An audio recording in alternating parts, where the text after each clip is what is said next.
تفسیر القرآن آج کا سبق سورہ آل عمران آیت نمبر 165 اور 166۔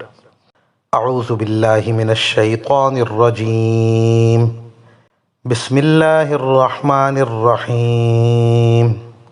اولما اصابتکم مصیبۃ قد اصبتم مثلیہا قلتم انا هذا قل هو من عند انفسکم ان اللہ علی کل شیء قدیر وما اصابکم یوم التقى الجمعان فبإذن اللہ ولیعلم المؤمنین۔ ترجمہ: جب تمہیں ایک ایسی مصیبت پہنچی جس سے دگنی تم دشمن کو پہنچا چکے تھے تو کیا تم ایسے موقع پر یہ کہتے ہو کہ یہ مصیبت کہاں سے آ گئی؟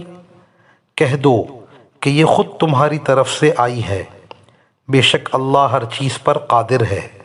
اور تمہیں جو مصیبت اس دن پہنچی جب دونوں لشکر ٹکرائے تھے وہ اللہ کے حکم سے پہنچی تاکہ وہ مومنوں کو بھی پرکھ کر دیکھ لے۔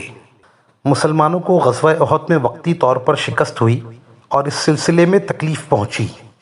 اس مصیبت پر کچھ لوگوں کے منہ سے یہ نکلا کہ یہ مصیبت ہم کو کہاں سے پہنچی؟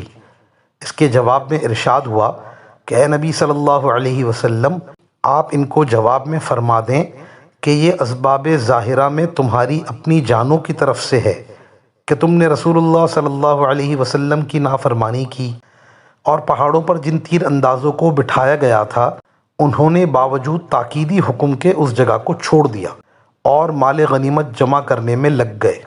اس کے بعد اللہ پاک نے مسلمانوں کو تسلی دی کہ جو مصیبت تم پر آئی اس سے دگنی مصیبت تم اپنے دشمنوں کو گزشتہ سال غزوہ بدر میں پہنچا چکے، یعنی ان کے 70 آدمی قتل ہوئے تھے اور 70 آدمیوں کو تم قیدی بنا کر مدینہ منورہ لائے تھے۔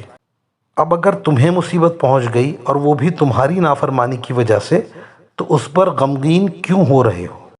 مزید فرمایا کہ جس دن دونوں جماعتیں ایک دوسرے کے مقابلے میں آئیں اس روز تمہیں جو تکلیف پہنچی سو یہ تکلیف پہنچنا اللہ کے حکم سے تھا، یعنی ظاہری سبب تو وہی تھا جس کا ذکر ہوا کہ تم نے نافرمانی کی، اور حقیقت میں بات یہ ہے کہ جنگ کے موقع پر جو کچھ مصیبت پیش آئی وہ اللہ کے حکم تکوینی سے تھی۔